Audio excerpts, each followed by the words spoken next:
CM Punk gak takut lawan Roman Reigns.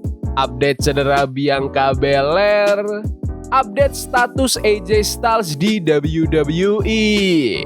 Dan masih banyak lagi. Selamat datang di Extra News, di mana kita akan bahas berita dan rumor terkini tentang WWE. CM Punk gak takut lawan Roman Reigns.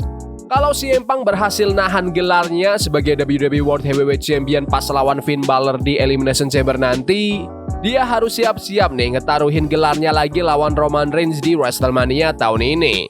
Tapi Punk kayaknya santai banget dan malah makin semangat buat hadapin sang original Tribal Chief. Dia nggak peduli deh penonton mau jagoin siapa. Di level kayak sekarang, ini tuh bukan lagi soal si baik lawan si jahat, tapi superstar lawan superstar. Kata Punk pas lagi ngobrol bareng Nick Kostos. Bayangin aja, ada dua orang top yang bisa dibilang paling jago di bisnis ini, disatuin di ring yang sama, pasti bakal pecah banget. Punk juga ngaku kalau dia sering banget kepikiran soal rivalitas mereka, bahkan dia udah nyiapin materi promo di kepalanya selama berminggu-minggu. Dia malah seneng kalau Roman kelihatan benci sama dia. Dia juga bilang kalau jarang-jarang ada momen di mana dua raksasa atau bahkan ikon budaya yang paling jago bisa ketemu bareng. Punk memuji dirinya sendiri dan Roman sebagai yang terbaik di bidangnya, dan dia ngerasa tugasnya emang buat bikin level lawannya jadi makin naik. Roman Reigns yang lagi di level maksimal itu bakal jadi ancaman yang serem banget buat siapapun, kecuali kalau namamu CM Punk, katanya. Aku butuh tantangan kayak gitu, aku butuh yang terbaik. Itu yang bikin aku jadi best in the world pas aku berhasil ngalahin orang-orang kayak mereka. Menurut kalian, apakah Roman Reigns versus CM Punk harus jadi main event utama di WrestleMania 42? Komen di bawah. Update cedera Bianca Belair. Bianca Belair udah absen hampir 10 bulan sejak matchnya di WrestleMania 41, tapi ada kabar baru yang bilang kalau dia kemungkinan besar tetap bakal muncul di WrestleMania 42 nanti. Entah bakal ngapain. Bianca udah nggak tanding sejak bulan April 2025 setelah match triple threat lawan Io Sky dan Rhea Ripley. Menurut laporan terbaru, Bianca diprediksi bakal terlibat di WrestleMania tahun ini, walaupun sebenarnya tim medis belum kasih lampu hijau buat dia balik tanding. Sumber lain juga bilang kalau di internal WWE, nama Bianca emang masuk daftar tapi belum ada tanggal pasti kapan dia balik. Tapi sumber yang sama juga ngevalidasi yang bilang kalau WWE yakin banget Bianca bakal nampilin diri di WrestleMania 42 nanti. Ada sumber lain juga yang cerita kalau masa rehabilitasi Bianca ini berat banget. Proses pemulihannya ternyata susah dan banyak komplikasi di tengah jalan. Tapi hebatnya, Bianca tetap positif terus selama masa penyembuhan ini. Bianca sempat kasih update ke fans lewat Q&A di Instagram story-nya akhir tahun lalu. Pas ada yang nanya soal jarinya yang cedera, dia posting foto dengan tulisan "lagi dibenerin kok" sambil pakai emoji doa. Dia juga jujur soal perubahan fisiknya, kayak sempat naik berat badan sekitar 9 kilo pas pemulihan, tapi sekarang udah berhasil turun 5 kilo karena dia mulai persiapan buat balik lagi.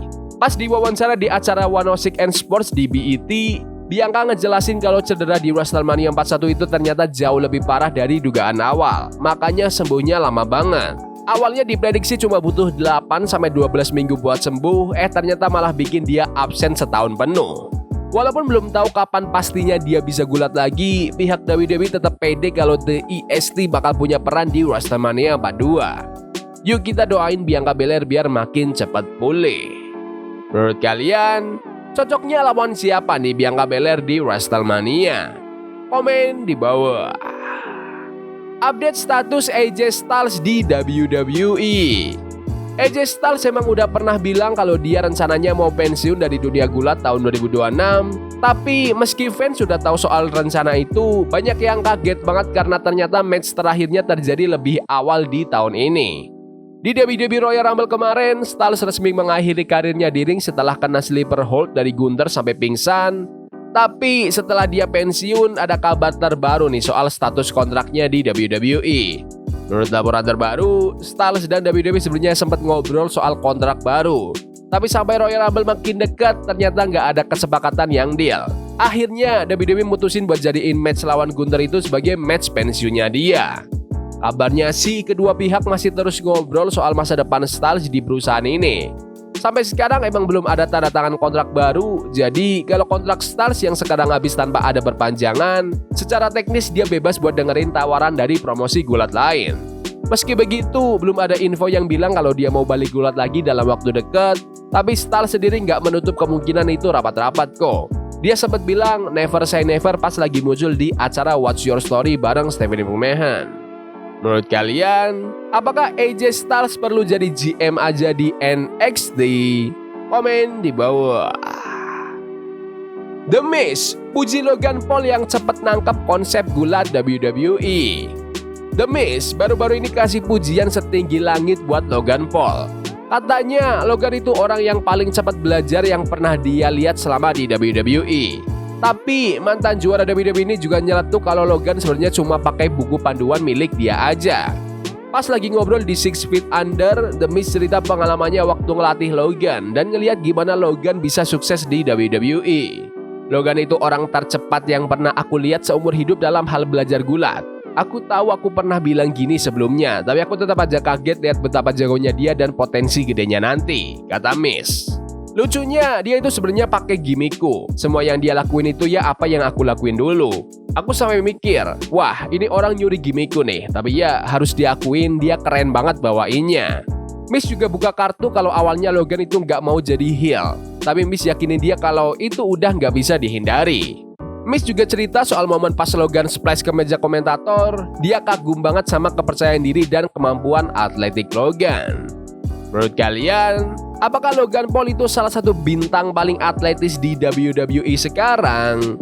Komen di bawah. Bad Bunny ramaikan halftime show Super Bowl tahun ini. Ada kabar menarik nih dari Hollywood Reporter. Ternyata penampilan Bad Bunny kemarin rata-rata ditonton sama 128,2 juta orang. Sebelum tampil, Bad Bunny sebenarnya udah dapat banyak kritik dari kalangan konservatif. Mereka nggak suka gara-gara Benito vokal banget soal urusan ICE, keimigrasian di Amerika Serikat. Terus kebanyakan lagunya juga pakai bahasa Spanyol. Plus pandangan sosialnya yang emang berani. Malah Jake Paul, adiknya Logan Paul, sempat nge-tweet pas Bad Bunny lagi tampil. Dia bilang Bunny itu warga Amerika palsu. Tapi terus dia jelasin maksudnya itu buat orang yang udah jadi warga AS tapi malah hobi ngekritik negaranya sendiri. Nah, grup Turning Point USA bahkan sampai bikin acara halftime tandingan yang nampilin Hall of Famer WWE, Kid Rock. Menurut laporan New York Times, acara tandingan itu sempat nyentuh 6,1 juta penonton barengan di YouTube. Tapi beda sama Jake Paul, bintang top WWE, Seth freaking Rollins, malah muji banget penampilan Bad Bunny. Pas lagi di acara Good Morning Football, Rollins bilang pesan yang dibawa Bunny itu cakep banget. Menurut kalian, apakah kalian suka penampilan Bad Bunny di Super Bowl? Komen di bawah. Ya udah gitu aja video berita hari ini. Jangan lupa like dan subscribe ke channel ini karena aku pengen 20.000 subscribers di bulan ini. Tolong bantu. Yes boy, see you. Love is a game we play incognito. Forbidden fire on Nico. Bunny for love we can